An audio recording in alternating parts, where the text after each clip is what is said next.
Welcome, everybody. This is another authentic conversation. I'm your host, Adele Bernard, and we are going to share a little bit about what Transition Clarity does on the show, first off, and then we will get into our guest speaker.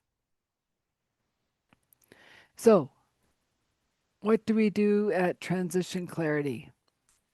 We help people through the choice points in life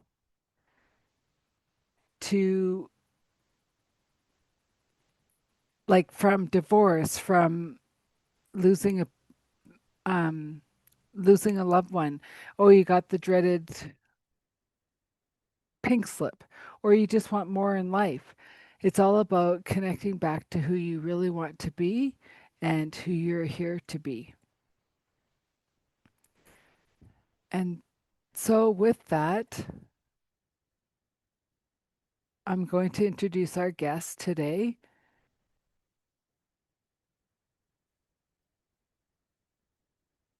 and her name is Kimberly Diaz. She is a registered nurse, dementia, and end of life expert who helps families navigate some of the most difficult journeys. Through her work, she brings clarity, compassion, and direction when everything feels uncertain. I don't just help families understand dementia, I walk them through the entire journey, including the parts most people are afraid to talk about, like end of life, because avoid those conversations. We often lose the opportunity to create things meaningful and intentional. And with that, let's bring Kimberly to the show.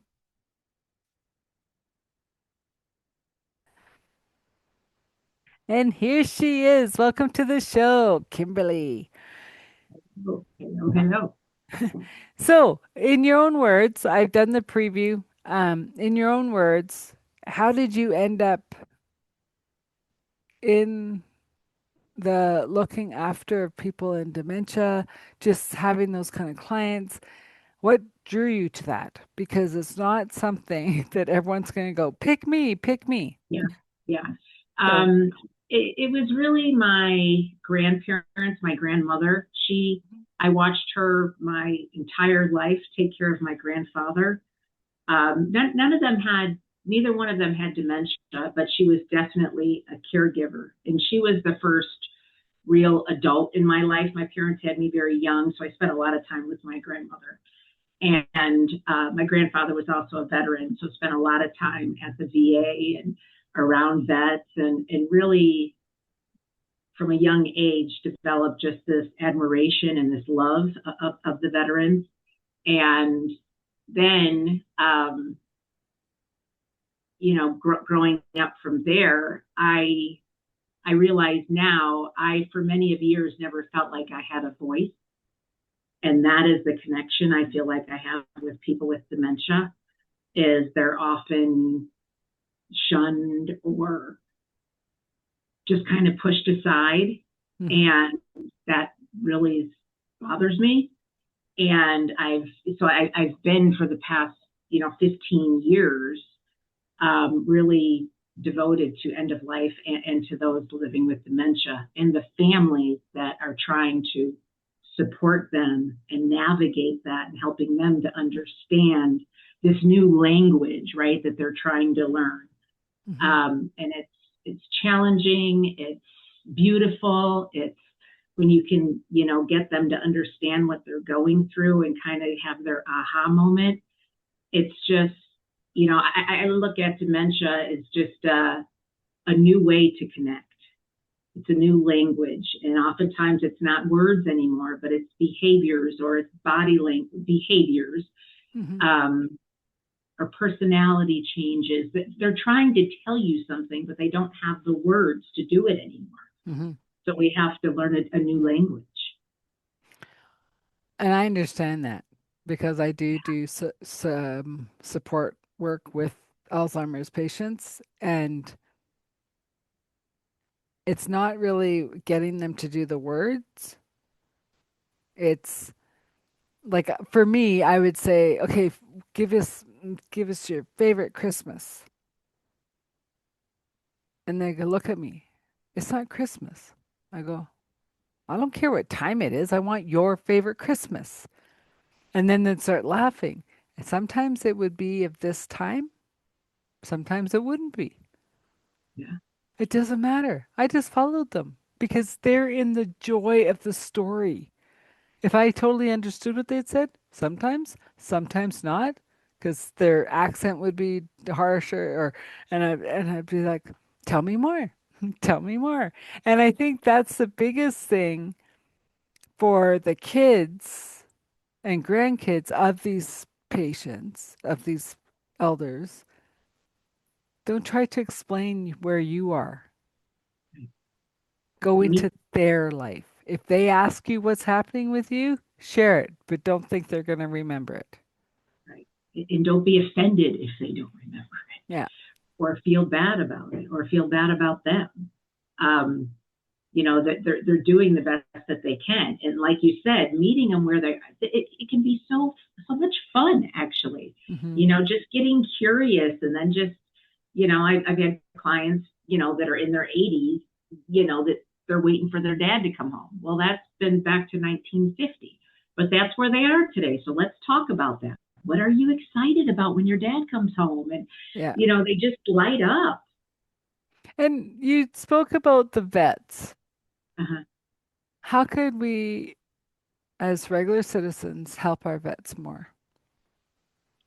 Because because both countries, I'm Canada, you're US, I think we treat our vets horribly. We do. We do. I had promised my grandfather when I was very young that I was going to, be a nurse, and I was going to take care of the vet. So my first job was actually at Heinz VA. But it was a horrible experience, I have to say. Hmm. They had top of the line computer systems, top of the line this, but could you get a bar of soap to help somebody get cleaned up? Could you get the basic things that they need to help take care of them? I remember I worked 12-hour shifts, and there they had wards too, so there'd be like four guys in a room, where the regular hospital was just one or two. And I remember I had been off for 2 days, and I came back, and I walked into my one of the ward rooms I was in, and the one guy starts clapping. He's like, "The real nurse is back." And I was a young nurse then, so it's like, oh, but just, and then they shared with me some of the things, that the way that they were treated by some of the other staff, and just, come in, give your medicine, do your job, and just go Yeah. on your way. But I was truly interested in them, and I am interested in them, and just spending some time and letting them share a story. And unfortunately, our system doesn't give us time to No. do that. No. I've got, I have a registry for caregivers, and one of the caregivers was a physician in Venezuela. And here he's saving to take his medical boards here. But he told me, he goes, "You know what? I was upset initially that I had to be a caregiver." He said, "But I am going to be such a better physician now when I get my MD," because he spent time, hours upon hours, one on one. We had a shared client that I had for 4 years that had Parkinson's disease, and just a fabulous man. And, because even in Venezuela, they had like these 15 minutes to see people, and go on your day. So it's kind of like an Yep. assembly line. And he said, I never realized what a gift this is actually going to be. I'm going to be so much better as a doctor that I had to go through this. So, sometimes life, we don't understand why we're being put in the situation that we are. Hmm. But then sometimes later we're like, all right, I get that now. Well, and that brings up a different point because I remember going to see my surgeon for my eyes. And, I mean, everyone's been to an eye doctor. You got to be dilated. You got to sit there for 2 hours and waste your time. And you see the doctor for 30 seconds. And I might have been a bit crisp that day when I saw him because I said, "Whoa." He goes, "What?" I said, I'm a human being trying to have a talk with another human being. Hello. And he smiles and he goes, hello. And I go, this is a good start, right? And I said, do you realize, like, we're waiting 2 hours for you? I know it's the process. I understand that. But you walk in, lights are off, and you go straight to seeing in our eyes. Yeah. I said, say hello. Right. There's a person behind those Yeah, eyes. like it's only Human. 2 seconds longer. And after he said, thank you, I go, you're welcome. Yeah. Right. And then it's really funny. So my eyes got better. So I'm like, yay. So I went to his associate, the first meeting with his associate. He comes in, how are you today? How's it going? And I'm like, ooh, he's passing on this knowledge of we're humans. Yeah. Just don't put us in, put your face up, look at, right? I understand you're busy. I understand lots of people have problems. But we're also coming to you as a surgeon, trying not to lose our eyesight, right? And so we talked about being better caregivers for those people. And like we said on the pre-call, like not everyone's cut out for that job, right? But it also, as a person who comes in to help, gets a bit frustrated when they're all on their cell phones in their little room, Yep. and you're like, you could be just giving them care, Yep. you Yep. know? Especially, so I had a client recently that unfortunately she was driving. So some of the caregivers I work with were helping her a few hours a week. I was telling her nephew, who's lived in another state, and the neighbors were telling her, listen, she needs more help. She either needs more caregiving or she needs placements. She's driving up and down the road, back and forth. There's confusion. There's obvious things going on. Of course, he talked to her and she could talk about anything, so he thinks that she was fine. And she wound up driving from Westminster to Littleton, so about 40 minutes away, and got lost. Fortunately, her father, now mind you, she's in her 70s, her father was a police officer. So she had enough wherewithal to go to the police department to say, I'm lost. Can you Yeah. help me? So I don't know how much help they were. They put her in the hospital, which, okay, we got her off the roads, we got her safe. Well, that hospital wound up putting her into a godforsaken place in Boulder, that is for crazy people. She's not crazy. She had dementia. So, They're and I saying was it's a trying, bad take what you got yeah, yeah, because that happens basically. everywhere. And this takes your insurance, right? Yeah. And, Don't forget and that part. and we need to get her out of the hospital because we need to open this bed, right? So it's Hmm. turn and burn and turn. And so I finally got the nephew. I tried to get him to let me see her while she was at the hospital. I said, so we can see where she's going to go next. Oh, this place has great reviews. I said, it's lies. This is not great reviews. So her friends went and they were all like on the horn with him. You've got to get her out of here. You've got to get her out of here. So he calls me. He lets me go down there. I walk into this place. Now it's a locked ward, which a lot of memory cares are. That's fine. Well, I Yep. hear this woman screaming, not my client. I hear this other thing screaming. And I'm like, what on earth is going on? She's got this little cactus that talks, right? So she screams at the cactus and it screams back at her. Meantime, people are just walking around like nothing's going on. And I'm like, excuse me, is somebody going to do something about this over here? Yeah. What? I said, this is nuts. This is inappropriate. You need to take this thing out. I mean, she's disrupting the whole unit. You could just see everybody on edge as they're screaming, but nobody was even, like, didn't even know what was going on. I walk in and I'm like, what on earth? Thankfully, she wound up being there almost 3 weeks, but we got her out of there. But I mean, it's it's shameful, some of the Yeah. things that you see. And, nobody was thinking twice about this. Meanwhile, there's all these people that are being affected by this one woman, what's going on with her. And maybe she just needs somebody to sit down and talk to her, Yeah. you know? Yeah. Well, and that's I the thing, right? Like that remind I go to see a client and I thought, well, I'll just put my jacket and stuff here. And I'm with the client, and then one of the nurses goes, "Whose stuff is this?" And I said, "Mine." You know this is a dementia ward, right? And I said, "Yeah." You know they're gonna walk away with it, right? And I'm like, "No, because I trust that they know that this isn't theirs." And he looked at me like I was the one that was crazy, right? And I said, "I work in a lot of wards. It's good."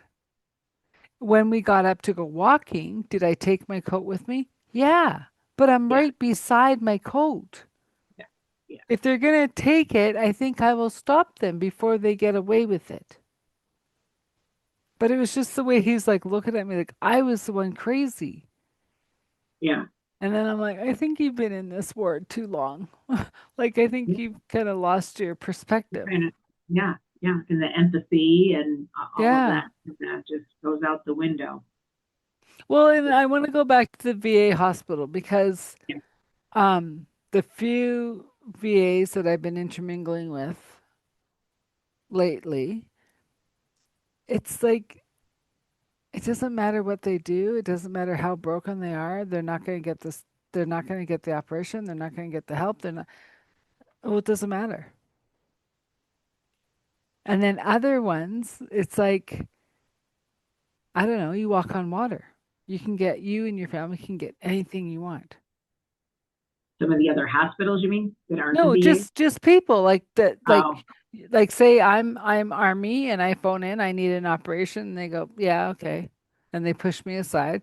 Years later, you phone in, oh well, I need this operation. Sure, here's the Four Seasons. yeah. I don't. Like The it's like this is in healthcare too. It's like, is it an insurance thing? Like, oh, you're A rated, so you get king of the castle, but oh, you're D rated, so you get whatever's left over if we decide to do it. Well, and sometimes I think it's also looking at their history. Is there mental health issues? Is there? Well, of course there is. If they were in any type of war or even in the military, there's going to be.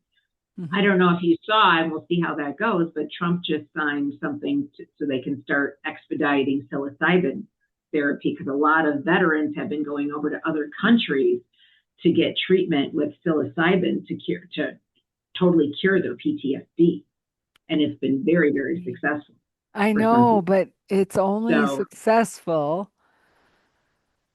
This is my, this is only my opinion. It's only successful if you have the doctor that's giving the medicine yeah, and the therapist yeah, working together in the same room for the like, yeah, right? yeah, Because say the doctor gives it, goes off and speaks to other patients, only the therapist in there, they lose it. yeah, yeah. Well, that's how they have a couple of places here in Denver, and that's how it is. You've got a doctor and you've got a Hmm. therapist. There's always two people in the room with you. Yeah, like I Doing hope they do therapy. something because it's like um it's crazy how much just everyday life that you and I will never understand, they can't participate in. Right. Yep. They think they're participating, but they're not. Right. And their kids, raising their kids and their kids just being fearful of them or just not, there's never that connection. Um, Because they never know if you shut the door a bit loud if you're going to set mom or dad off. yep. And then the incidence of suicide is huge. Hmm. Suicide in general is high. I heard that you guys in Canada have a high incidence of suicide in younger, like in their 20s. with Well, your I, medical aid and dying program from mental. again, this is just my opinion. um, I think the young are taking their lives because there's really no hope in our country right now. Yeah. We're the most expensive country to live in. There's not the proper jobs. Um, they waste more food than they put in the supply chain, and it's just retarded. Like, I just keep on having trust that the right leaders will get in as soon as possible and switch it around. And then also, they're saying, oh, we're up, 23% of enrollment into the services. And you talk to ex-service people, and they go, well, yeah, because everyone's getting in. Well, why are they going into the services? Because they get 3 square meals, whether good Look, or bad. yeah, they're looking for purpose. They're No, looking for some they're sort of looking identity. for a bed and a roof. It's not even about purpose. There's so many kids on the street, they're just going, I'll go in because I'll get a room. Even if I have to share with 4 people, I'll have a bed or a cot and I'll have food. Whether it's those really bad pancakes, Yeah, it doesn't with all the matter. sugars. Doesn't matter. They want to be off the streets. So So is why that are there so many homeless there? because the cost of living is atrocious. What used to cost 100, $150 is now 400, Yeah. I mean, there's right? definitely here, people in their 30s and 40s still living in mom's basements. That's pretty cool. Yeah. But, Like it's just but it's yeah, they're living in mom's basement at least. no, I know, but like you think about like you used to be able to move out from your parents' house and spend 400, 500, $600, say $600 a room, not an apartment, a room. Right. That room now is 2,000 and up Yeah. with 4 or 5 people in the room in the house, right? Nuts. And then the jobs, they don't make that type of money to be able to afford stuff No. like that. And then everyone says, "Well, raise the minimum wage." I said, "You It doesn't can't." work. Yeah, that doesn't Because work. even if you raise the minimum wage, say at McDonald's, right? Then the So companies can't afford that. I know. So you raise the minimum wage, but the customers aren't going to pay the minimum wage fees, and it's like, because it, like, it was. I don't know how I learned this, but I was like, I said, "How much is a Big Mac meal?" And someone goes, "It was like $16 or something." What? I said, "For a Big Mac meal, that's crap, Wow. right?" Yeah, I think I'll stay with my foe, which is $15. Well, we've got a friend here that we knew from San Diego. He bought a restaurant here back in 2000. Well, he came here the same time we did, 2016. Very successful restaurant. And we saw him about 6 months ago. And he said, I'm doubling the revenue, well, the amount of money that I'm bringing in, but because I have to pay so much more to my chefs, to my staff, I'm not making any more money than I was 10 years ago, and because of the cost of food and everything else. But, And it's like, they can't stay afloat either. well, I know, but the thing is he should be grateful that he's still open Yeah. because how many restaurants just close their doors? Whenever I see a new restaurant opening, I'm shocked. Yeah. I'm like, I don't think that's Well, the and best then idea like we as could I take. walk around the neighborhood every day, I'm like, who can still afford DoorDash and skip the dishes and like, Yeah. and usually it's the teenagers at home. I'm hungry. I'll just get DoorDash, Uh-huh. right? Yep. They have no My concept of youngest, money. my youngest daughter, my husband gets these, he just happens to be looking through his credit card statement and he's like, $3,000 for DoorDash. And he's like, what the hell? So he goes and he, says fraud. And they said, well, we're going to investigate this. And he said, well, please do. So they get back to us. Now we live in we live in Colorado. It's to my daughter's house in Florida. three Why thousand she dollars. got access to your husband's credit card? That's a very good question. When she was here at Christmas time, we were ordered something through like Instacart or Hmm. something. And so he said, I'll buy it. Here's my number. And she ordered it. So I think she thought that it was, she's not talking to me anymore, but I think that she thought it was my credit card. Like that's going to make it okay. But $3,000 worth of DoorDash in a month and a half. But How insane is that? that's insane. But how she got 2 months out without being caught is beyond. That's on your husband. Like the first DoorDash should have been, Well, I'll but let. he didn't pay attention to the credit. You know what I No, mean? I know. He That's what just I'm paid it. Then saying. he's like, wait a minute. Yeah, Yeah. yeah. But then it's also on your daughter to say, like, well, Oh that's yeah. theft. Uh huh. Uh huh.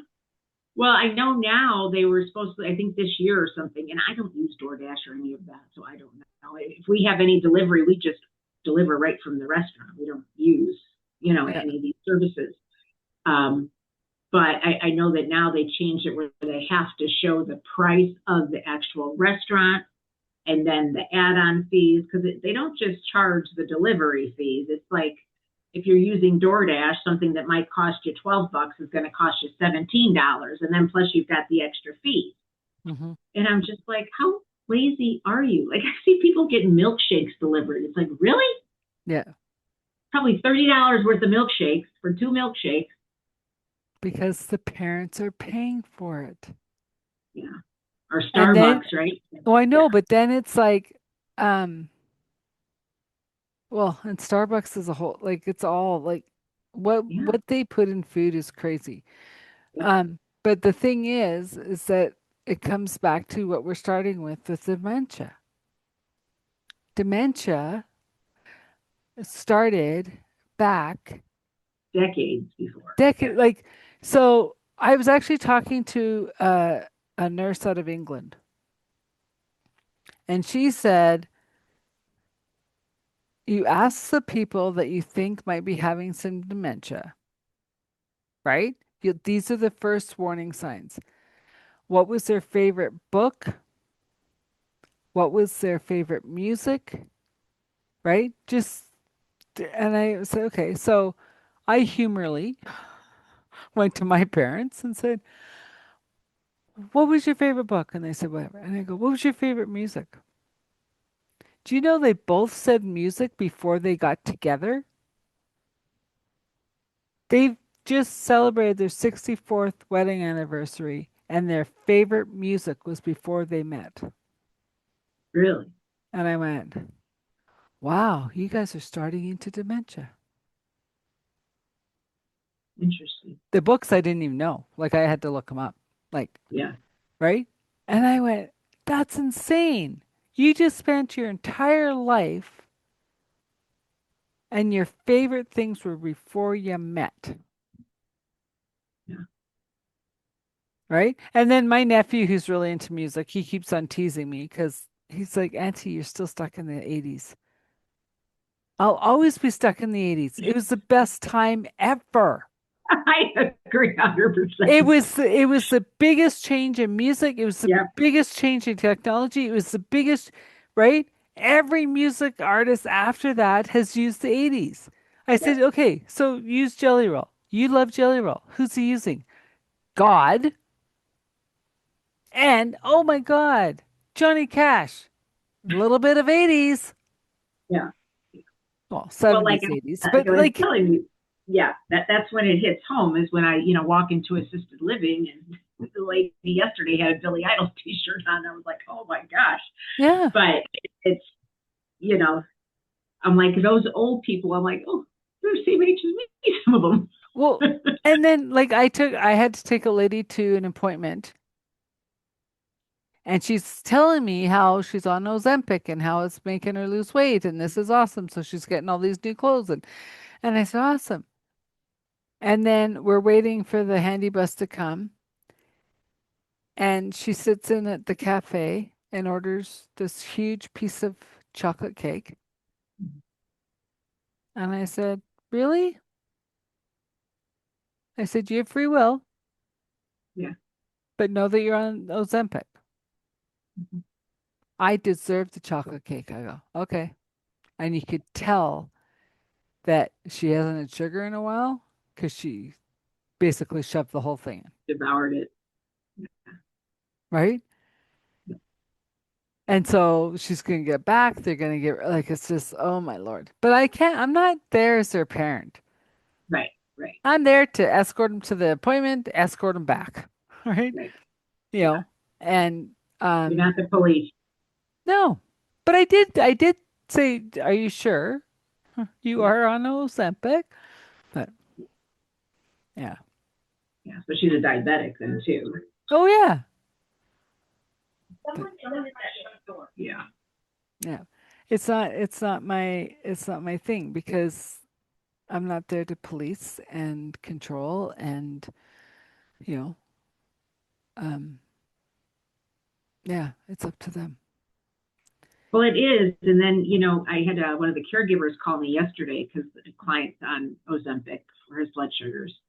And she's like, but he never wants to eat. She's like, so he's not getting any protein. So she was asking me about, different shakes and stuff that maybe he could get. And I said, you can try it, but they lose their appetite. I'm like, are his sugars under better control? She was talking about how he's weak, and I said, are his sugars getting too low? Is he dehydrated? I said he's probably not drinking enough either.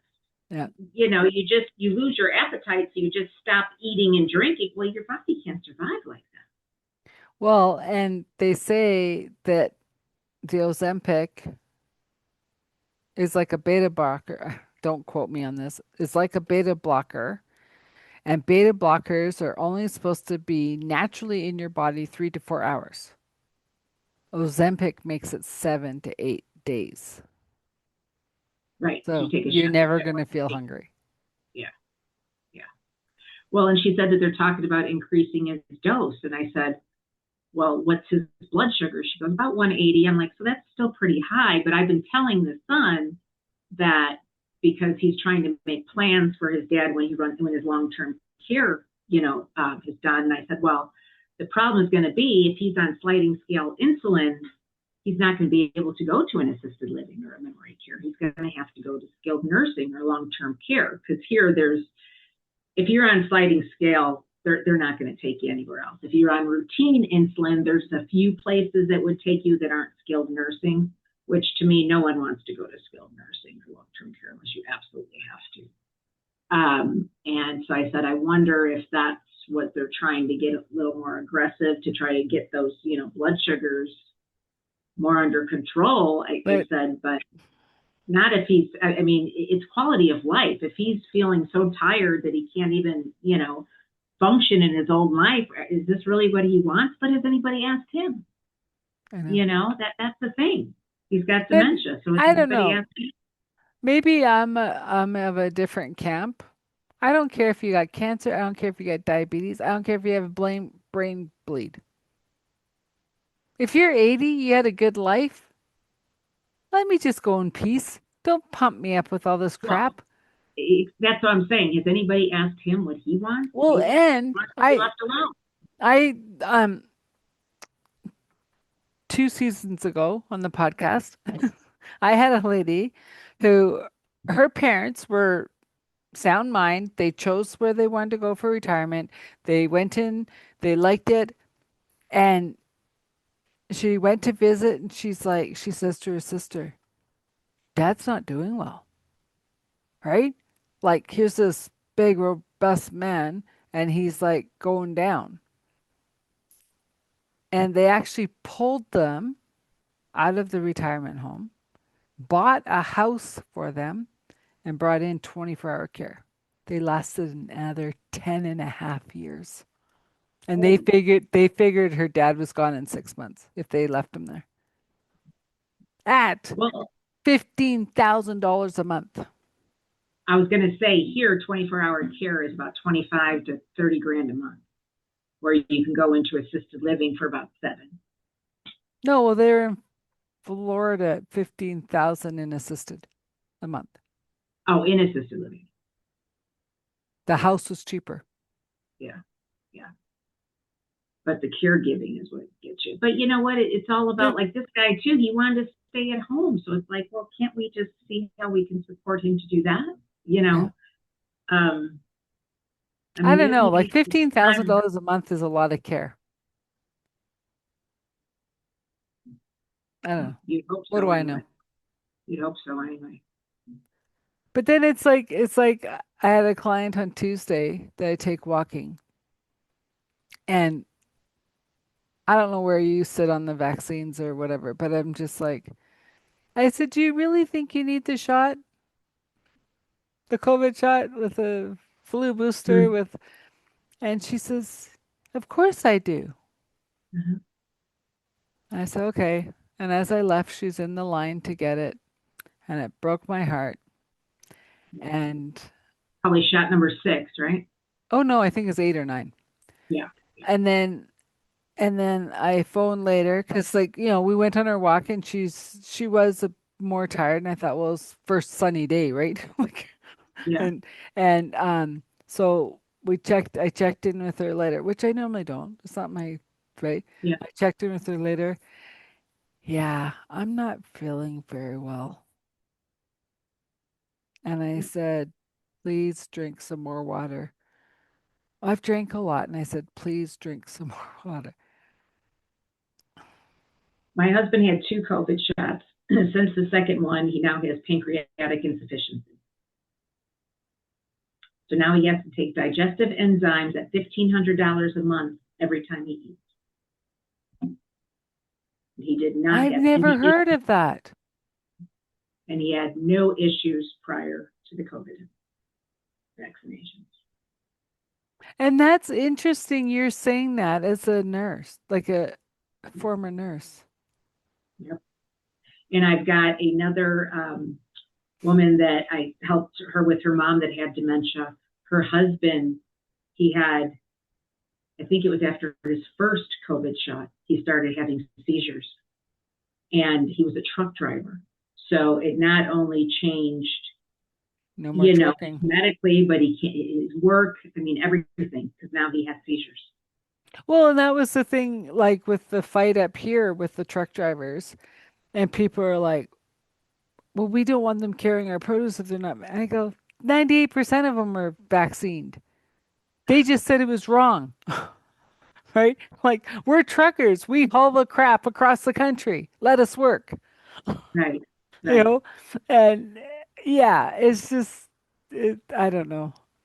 All I know is that's in the past, and I just pray that people wake up, Yeah, right? And 100%. okay, I'm gonna Seniors get died personal for from a second. loneliness. Yeah, Yeah, seniors died from loneliness by themselves. we're all lonely. I'm Well, I'm lonely. just saying, not from COVID. I don't care what they call it. No, I know, but I'm saying pre-COVID, Yeah, I was out with thousands of people every day touring around our country, right? Had anywhere between 20 to 40 people on a bus. Like I'm in the people. yeah. Two, we're shut down. We'll call you when we're open. I go, well, now what do I do? Staring at my computer screen. Alcohol sales went up 400%. I Yeah. mean, there's more females under the age of 40 now needing liver transplants than pre-COVID from Wow, alcohol. that's a stat I didn't know. But okay, so help me understand the pancreas enzyme. I've never heard that. I've heard of other Yeah. issues. So I So don't my my medically, what is that?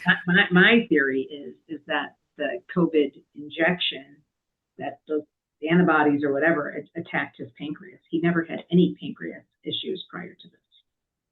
I know, but And what does the pancreas do to so need? it releases digestive enzymes that helps digest your food. part of the Right. process to digest your food. So he was having bloating and discomfort and weird looking stools and going to the bathroom all the time. And I was like, dude, what is going on? Like he just kind of got used to it. But I was Yeah. like, this is not normal. Yeah. So that he finally went and got worked up. And they're like, oh, yeah, you have pancreatic insufficiency. I said, oh, really? He didn't have that before. He didn't have See, these symptoms before. He didn't have this stuff before. Um, so I okay.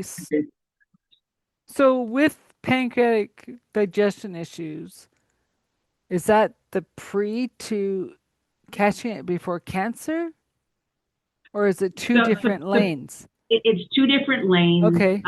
Like people with cystic fibrosis often have pancreatic insufficiency. People with, it can be genetic. So that's why I said, I'm like, are they going to do genetic testing? There are people that have cystic fibrosis that don't have issues with their lungs, but just with their pancreas. But he had none of this Wow. I'm before that. learning today. Thank you. Yeah. Because And I was going like I know like people that I've known who had pancreatic cancer, like one day they're fine, one day they're not. Like it and I'm like, how does it start that fast? Right? But then here you're saying like, okay, so you got a shot of toxins, boom, it's done. It's like interest, but then I say because of this is where my brain goes. Um, energetically, what does the pancreas mean in your body? Because lungs is life force, right? right. You start getting pneumonias, you start getting colds, you are having problems living life to the fullest. So we're going to shut you down so you can't lose your lungs. But I've never had anyone with pancreas. You should look that up. I know. I'm trying to think what I have really close. Like, Yeah. so I can Yeah. look it That up. would be interesting to know. Because I know, like, what with your lower back, that's oftentimes associated with money. Yeah. And he gets a lot of lower back pain. And I was telling him, like, Well, now, because he has to pay $1,500, and your daughter's been using $3,000 on his credit card to eat. well, and then the whole, so talk about, so I told him, I said, this is with insurance, $1,500. I said, ask your doctor if there's a program, if there, nobody wants to help. He asked at the pharmacy, nothing. I said, let me call the manufacturer. I said, this is what I do for some of my clients. I Yeah. called the manufacturer. We paid $30 the first month. It's now zero a month. But no doctor was going to help with that. No pharmacist was going to help with that. I had to, I said, let me see what I can do to help you. I said, this is ridiculous. Because he was going back and forth to the pharmacy. They're just giving the runaround. He goes, you realize I cannot eat if I don't have these enzymes. This is a big deal. And they're just like, oh, well, I remember back in the day when a pharmacist would actually help you. Or a And doctor would actually help. yeah, yeah. Now it's just like, oh, nope, sorry. Too bad, so sad. So this is okay. So the inflammation of how the pancreas disrupts the body's ability to produce digestive enzymes and blood sugars. We know that. But Uh-huh. energetically, it's the spiritual is the concepts of the sweetness of life. And the specific case, a link between high caffeine energy drinks and acute painful pancreatic flares. Yeah, he doesn't drink energy drinks. No, no, but it's the sweetness of life. It's the same as diabetes, which affects the pancreas, Right. right? Yeah, no, Because I've been making him check his sugars. His sugars are good. no, I know, but it's just in general, whoever's Yeah, listening, if you yeah, start noticing flares in your sugars or like if you have that ice cream or that chocolate bar and you're going, eh, you're eating the sugar rather than enjoying the moment. Yeah. Interesting. yeah, yeah. Well, because I've always thought about Patrick Swayze in this because I was like, why would he have pancreatic cancer? And then someone said he smoked. I go, that doesn't, and then I go, well, that's okay. But Yeah, right? Because he did live the life. Like that was that's one of the things like as I look to a strong rail male role model was he could do the bar and kick everyone up, or he could right, do the dance and just go right. with life, right? He had that feminine and masculine perfectly, Yeah, you know? yes, he Yeah. did. So, no, it's interesting. It's very And I interesting. don't remember. I mean, obviously, your pancreas can be affected if you're a heavy drinker too, but I don't remember that being anything that was. I mean, obviously, we don't know. We don't Um, know, but I but don't care if he drank, smoked, did drugs, like yeah, whatever. no, That's his life. yeah, But right, I just thought how interesting, yeah, right? Because society says if you're overweight, well, you're unhealthy. If you're skinny, you're fine. And I'm like, which is not true. it's Yeah, not true. Because my heaviest, I was the most healthy. yeah, It's as I've lost the weight that it's like more things are popping up. And I'm like, what the heck? yeah. Should I just start eating again? Because I was healthy then. I know, not true. But But you anyways, know, our food. If you pay attention, I was listening to this gentleman yesterday who was diagnosed with Parkinson's disease at 27 years old, and he's now like 52. mm, And you know, initially he was in denial. Of course, he didn't even tell his wife for like 3 months. And for like the next 8 years, he pretty much ignored it until it was like in his face. yeah. So then he started just paying attention to what he ate, how that made his body feel. Started moving his body, exercising. So at the age of 51, he won a world record from doing 51 burpees in a minute. But just it found that you know not only is medication, but I have dystonia, so I've got a movement disorder myself, which came on when I was in a very stressful time in my life, which is interesting because it's not an autoimmune, but that was kind of the trigger for So that for you me. can't move? I have deep brain stimulation No, but so so that I can move. so does your body get stiff? Yeah. It started out in my right hand. I couldn't write. I was in nursing school and I started having trouble writing and I thought it was carpal tunnel. And I was Yeah. like, I've got to get single mom, 2 kids. I've got to get through nursing school no matter what. So I taught myself how to write left handed, which my doctor was amazed that I was able to do. And then, you know, went to get checked out, wasn't carpal tunnel. Doctors telling me it was all in my head and this and that. Took about a good 20 years before I got the right diagnosis. And by then it had traveled my neck, my shoulders. I was wearing my shoes out from the top. My toes would flare because it just sends constant signals to your body to contract your muscles. So it hurts. A lot of people's So Parkinson's also get dystonia. is that considered the stiffness disease? Like It, it, what Celine Dion had? oh, I don't know. Yeah, she literally like after her I husband passed, she literally just got like froze stiff up. as a board. She Yeah, couldn't sing, I she don't couldn't know. walk, she couldn't do I anything. But remember hearing now, about that, but I don't know what she had. Mine was interesting. definitely dystonia. Um, so I've had Botox injections in my different muscles for the past 15 years, every 12 weeks. But then I had deep brain stimulation in December of 2018, and that has been life changing. Because prior to that, I, you know, went through this like I couldn't. I was a flight nurse. I was on the IV team. Well, then my hand stopped working. You Yeah. can't do these things if your hands don't work. But there was a woman who was the VP of a hospice I was working at that just like took me under her wing. She's like, you know what? You don't have the dexterity, but you've got the knowledge. So she totally groomed me into being a supervisor and then a manager. And like saying earlier about sometimes you don't Wow. understand why you're going through a journey. And now, as a small business owner myself, and the people that I work with, I understand that was my lesson to get me here. But it was during That's a big, fascinating. yeah, yeah. So yeah, I've Well, got wires that run down my neck. I've got a battery here in my chest that I charge 3 times a week. Um, and that's what how keeps do me you going. charge it if it's in your chest? It's got like a plate that's like a wireless charger that I just lay back. Oh, It takes like 20 minutes or so to charge it up. I do it like Monday, Wednesday, Friday. I have to be on structure, so I don't, I just do it. yeah.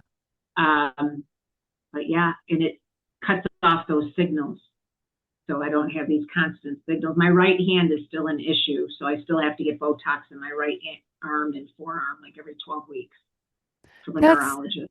holy cow. Because I remember when I was going for something, and the nurse came and was just trying to get the IV in or whatever, and I said, "Okay, I'm a tough one, right?" And I said, like, they run, they hide, they do whatever. And she goes, okay. And then, like, another nurse goes, and your break is now. So, and I go, you are so good at that. And she goes, good at what? And I go, you knew she couldn't do it. Thank you. Yeah, And she just smiled, right? Because I appreciate when you go to give blood and I say, no, butterfly through the hand. I'm not trying to listen tell, to the yeah, patient. I'm not telling you what to do, but I don't want to pass out, Yeah, right? And then someone else comes in. Oh, so you're a toughie, eh? You're toughy. But and it was funny because the last lady said to me, "Oh, tell your doctor you're no more a faster." And I said, "Why?" Because you're a toughie, right? The fasting shrinks your veins down. And I go, don't say I don't drink enough water. I've already had 1.5 liters today. And she's like, it's only 7 o'clock. I go, yes, I know. And she goes, but more importantly, you have to work out before you come. Working out gets them expanded and we'll get it every time. And I go, I can work out before I come. Okay. does that help? I haven't gone yet. Oh, yeah, I bet it will. Yeah.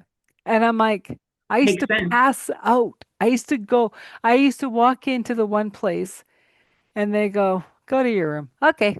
And I'd go to the back room. They'd put heating pads on me. They'd take it from my feet because I couldn't get blood, Yeah, wow. right? Not that I didn't have blood, not that it Yeah, was like due to an illness or nope, my veins say nope, this blood's staying in this body. yeah, And that was when the sheet had everything but five not ticked, right?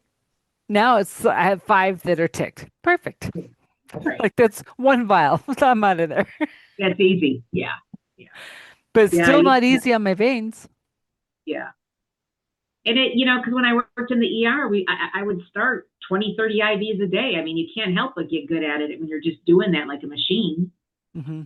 You know But what I there's mean? lots of people in the yard that are not good at it. Yeah. And they try and yeah, but it's just yeah. Skill. Yeah, You know what it I is a mean? skill, and it's Yeah.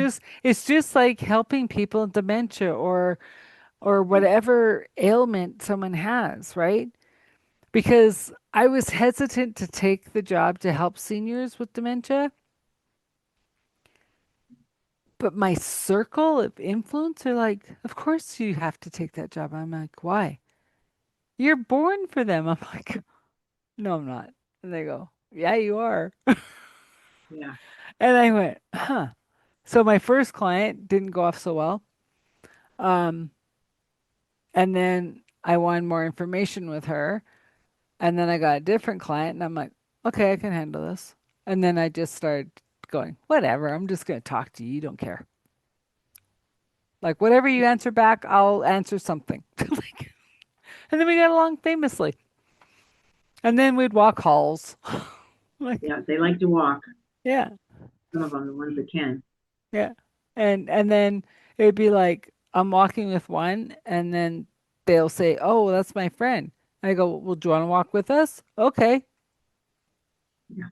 right? Like I don't care, Right. you Right. know. But I do get I'll get it. testy with them sometimes because they're like, "I want to sit down." I go, "No, you said you wanted to walk." Well, I don't want to anymore. Too bad, we're walking. Like, come on. How But many it's days just a week like, do you well, do that? I haven't done it at all this year. I don't know. I guess I'm Oh, shifting out of it, so whatever. But it's just like when I used to drive school bus, right? And the principal came out and he said, "I just want to say thank you." I go, "For what?" He goes, "I've never had to come to your bus." And I go, "Why would you have to come to my bus?" He goes, "I always have to go and speak to the kids on people's buses." And I go, they don't know how to do their job, do they? And he said, "Thank you," right? And then I remember I had switched to coach and I went out to this place where they had band camp and it just snowed, right? So I got this little lane to bring this 45-foot bus in. And they said they plowed it. I said, for a car. Like I'm plowing it as the bus is going. And then I'm going and I get up to get the kids and the principal, he had moved schools. He goes, "Hi." And I'm like, "Oh, thank God you're here." He goes, "Because we can't back a bus up by ourselves. We're not allowed to, oh, right?" And so he goes, "Come, I'll help you." I go, "Thank you." Right? Because I'm not letting the guy that plowed this lane to fit this check bus me through, out. right? Yeah. Like we can't push a bus out. Clearly, you've got a problem with Yeah, dementia. yeah, yeah. And yeah, so it was funny. And I was like, "Oh, thank you for coming to help me." But then on the other hand, it was like 4 years. He never came out to my bus, and I couldn't believe that they would have to go to other buses. To like tell the kids to be good or Yeah, I don't know. Like, oh, and then it was funny because I had this one family, like she was so sweet. She'd always meet me at the bus with presents and gifts and no. whatever. And she texts me one day and she goes, "The kids are bickering at each other that you weren't supposed to eat on the bus, but I know you let them eat on the bus." And I said, "Oh, I'll tell you why. It was a brand new bus. Excuse me. It was a brand new bus. It was for one run." And I said, "Please don't eat on it because I don't want to clean it." Right? So the older sister's giving the younger sister heck for eating, and then they're bickering as they come into the house. And the mom's like, "What?" And so I had to tell her, "No, it's just me. I didn't want to clean it. It's a brand new Yeah. bus. Like, just Just come off one the time. factory." Yeah. Yeah. Yeah. Like our bus, the one that I got to clean, I don't care. Eat all you want. The brand new bus, it's never been had a footprint on it. No. Yeah. That's not even. Yeah. But she ate over her backpack. So no crumbs would go on the floor. At But least she it's was just courteous it was about it. cute though, right? It's meeting people whether they're 5 or 85 where they're at. And we have to be more aware our food isn't what it used to be, right? That's why so many people have ALS and MS and all these things, Yep. right? But I look at it as a different way of energetically. Are you praying over your food? This is not about a church. It's not about anything. You pray of great gratefulness and thank yous for every person who had a piece in the seed, the soil, the water, the everything to get this meal on the table for you. Yeah. I mean, it literally takes, we're seeing that with the oil issues now too, right? People aren't going to be able to get food, fertilizer. I mean, all of the things that we just don't think about. We just open the fridge and the food's there. Yeah. Well, and um, so I know quite a few farmers, and they're saying like a bull calf maybe even 10 years ago. It wasn't that long. Maybe 10, 15 years ago would, sell for 95 bucks, 100 bucks.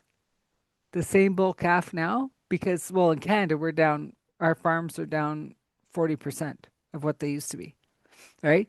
A bull calf now, you're looking at five to 600 bucks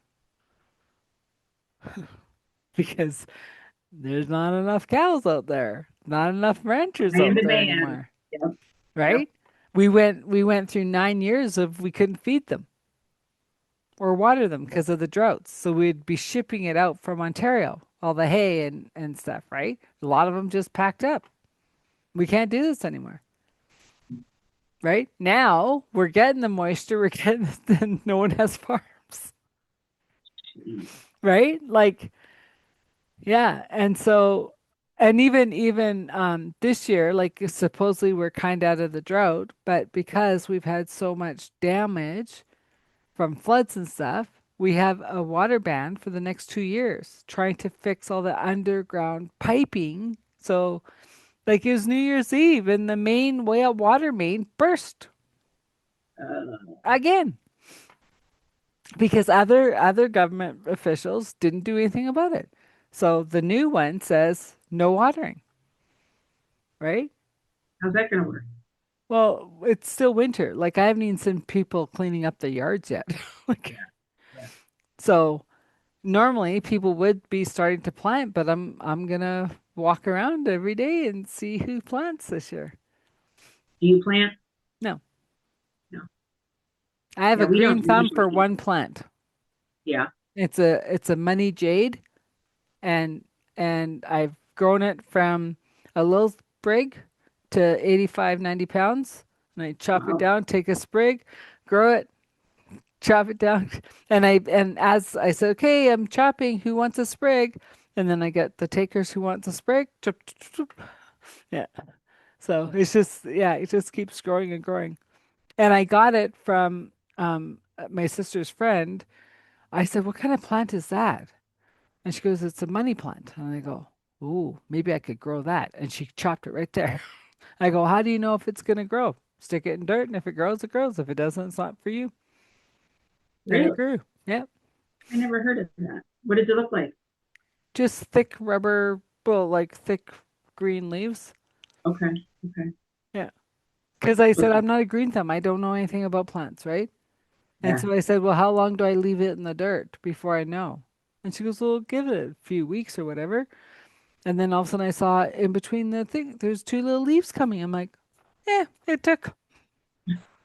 Like, and it needs We'll get sun them and it needs water once a month. Awesome. Perfect. Yeah. low maintenance. Yeah. And I talked to it because I'm like, okay, baby, need a little money this month. Does it work? Yeah. Do you need to rub it? Yeah. No, Yeah. no. Just, it just shows like the abundance, the abundance, the abundance. Yeah. What Oh, if and those even the one plant I actually gave to a friend to take to a school. uh And his staff all said to send me messages of thank you because they all took sprigs of the one he took to the school. Right? I'll have to look that up. Money jade. Yeah. Is it a It's not a Canadian? pretty plant. It's just Yeah. has a stick with some green leaves, like thick, rubbery looking leaves. Uh-huh. Yeah. But I can grow it. So I figure everyone else can. But if you do get it, less water is more. Okay. Don't Kind overwater it, it'll rot. of, okay. Like a succulent or something. Just Yeah. be. Yeah. I would think it's in the succulent family. Yeah. Kind of sounds like it from what you're saying. That's what I was wondering. Yeah. But yeah, it's just like just simple. Yeah.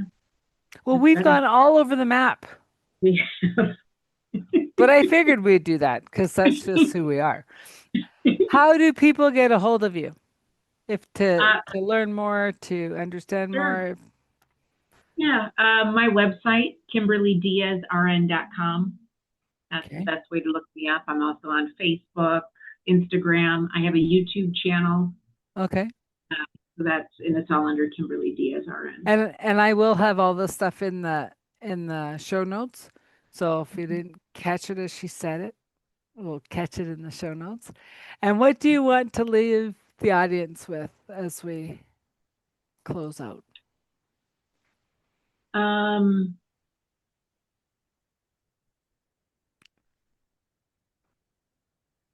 I what I want to leave them with is to remember to be kind to yourself, and because your body's listening, Mm-hmm. have compassion, give yourself grace. This is a crazy world right now.